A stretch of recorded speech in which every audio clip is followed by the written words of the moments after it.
হরে কৃষ্ণ শুধু ভক্ত সজ্জন, আজকে আমরা পাঠ করবো শ্রীমদ ভগবদ গীতা যথাযথ দ্বিতীয় অধ্যায় শ্লোক নাম্বার 50। তো তার আগে আমরা সংক্ষেপে মঙ্গলাচরণ পাঠ করবো। ওম অজ্ঞানতিমিরান্ধস্য জ্ঞানাঞ্জন শলাকয়া চক্ষু উন্মিলিতং যেন তস্মৈ শ্রী গুরবে নমঃ। শ্রী চৈতন্য মনোভীষ্টং স্থাপিতং যেন ভূতলে স্বয়ং রূপ কদমহং দদাতি স্বল্পদান্তিকম।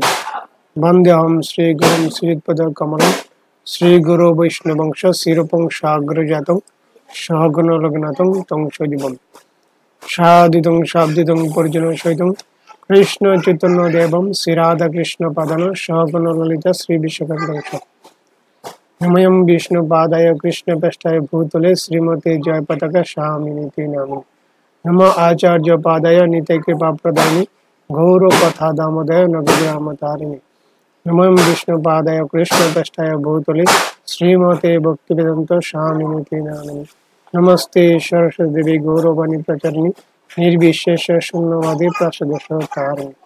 হে কৃষ্ণ করুণা সিন্ধু দীনবন্ধু জগৎপতি গোপেশ গোপীকান্ত রাধাকান্ত নমস্তে।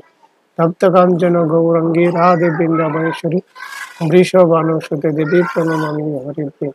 নমো মহাবদনয় কৃষ্ণ প্রমাপদায় কৃষ্ণ কৃষ্ণ চৈতন্য নামিকৃতেশে নমঃ নমঃ।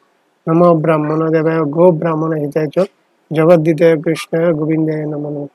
পঞ্চকল্পতরুশ্চ কৃপা সিন্ধুভ্যশ্চ পতিতানাং পাবনেভ্যো বৈষ্ণবায় নমঃ। জয় শ্রীকৃষ্ণ চৈতন্য প্রভু নিত্যানন্দ শ্রী অদ্বৈত গদাধর শ্রীবাসাদি গৌর ভক্তবৃন্দ। হরে কৃষ্ণ কৃষ্ণ কৃষ্ণ হরে হরে হরে রাম রাম রাম হরে হরে। হরে কৃষ্ণ শুধু ভক্তজন, এখন আমরা পাঠ করব শ্রীমদ্ ভগবদ গীতা যথাযথ দ্বিতীয় অধ্যায় শ্লোক নাম্বার 50। বুদ্ধিযুক্ত যাহাতি ইহ ওবে সুকৃত দুষ্কৃতে তদ্মস্ত যোগায় যুজস্য যুগ কর্মসু কৌশলম। বুদ্ধিযুক্ত যিনি ভগবানের সেবায় যুক্ত, হাতি মুক্ত হতে পারে ইহ এই জীবনে, উভে উভয় সুকৃত দুষ্কৃতে পুণ্য ও পাপ, তদ্মাস্ত সেই জন্য, যুগায় নিষ্কাম কর্মযুগের জন্য, যুজস্ব যুক্ত হোক, যুগ কৃষ্ণ ভক্তি কর্মসু সমস্ত কর্মের কৌশলম কৌশল। অনুবাদ: যিনি ভগবত ভক্তির অনুশীলন করেন তিনি এই জীবনেই পাপ ও পুণ্য উভয় থেকে মুক্ত হন। অতএব তুমি নিষ্কাম কর্মযুগের অনুষ্ঠান করো, সেটি হচ্ছে সর্বাঙ্গীন কর্মকৌশল। যিনি ভগবত ভক্তির অনুসরণ করেন তিনি এই জীবনেই পাপ ও পুণ্য উভয় থেকে মুক্ত হন। অতএব তুমি নিষ্কাম কর্মযুগের অনুষ্ঠান করো, সেটি হচ্ছে সর্বাঙ্গীন কর্মকৌশল। তাৎপর্য: স্মরণাতীত কাল ধরে প্রতিটি জীব তার শুভ ও অশুভের কর্মের ফল সঞ্চয় করছে। এই কর্মফলের জন্যই সে জন্মমৃত্যু চক্রে আবর্তিত হচ্ছে এবং জড়জাগতিক ক্লেশের দ্বারা জর্জরিত হচ্ছে। অজ্ঞতার অন্ধকারে আচ্ছন্ন হয়ে পড়ার ফলে জীব তার স্বরূপ ভুলে গেছে।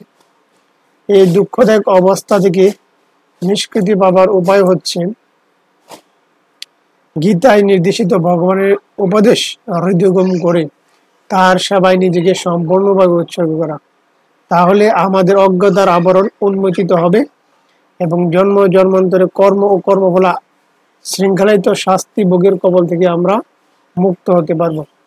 সেই জন্য কর্মফলের প্রক্রিয়াকে পরিশুদ্ধ করে তোলার প্রন্থাস্বরূপ কৃষ্ণ ভাবনাময় কর্মে নিযুক্ত থাকতে অর্জুনকে পরামর্শ দেওয়া হয়েছে।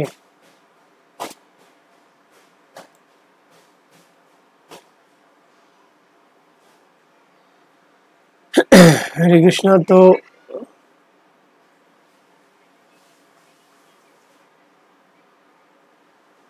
আচ্ছা, 49 শ্লোক আর 50 শ্লোক যদিও ডাবল হতে পারে।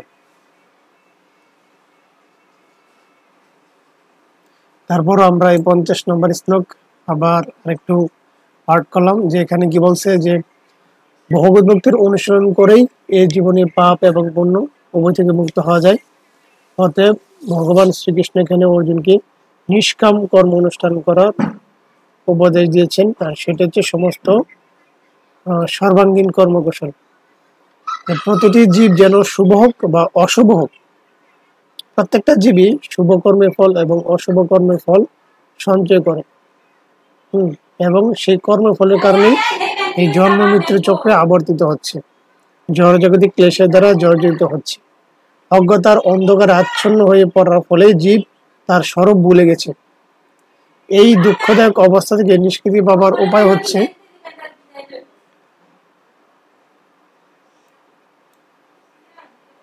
গীতায় নির্দেশিত ভগবানের উপদেশ হৃদয়ঙ্গম করে তার সেবায় নিজেকে সম্পূর্ণভাবে উৎসর্গ করা।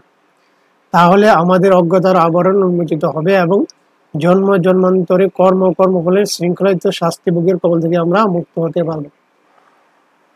এই জন্য কর্মফলের প্রক্রিয়াকে পরিশুদ্ধ করতে হবে, মানে হৃষ্ট মনোযুক্ত করে যে আমরা যে কর্ম করছি সেটাকে শুদ্ধ করতে হবে। তাহলে আমরা এই জড়জগতের কর্মফল থেকে রক্ষা পেতে পারবো এবং যে পাপ পুণ্য যে সঞ্চিত হবে সেটা পরিশুদ্ধ হবে। ভগবান যে আদেশ দিয়েছেন, গীতা হচ্ছে ভগবানের আইন। এই আইন অনুসারে কেউ যদি তার জীবনকে মেনে চলে তাহলে তার যে অজ্ঞানতার অন্ধকার সেটা উন্মোচিত হবে এবং সে ভগবত ধামে যাওয়ার জন্য প্রস্তুত হবে। সেই জন্য ভগবানের বাণী এবং সাধুগুরু বৈষ্ণবদের কথা মেনে চলতে হবে। হরে কৃষ্ণ। আজকে পর্যন্তই।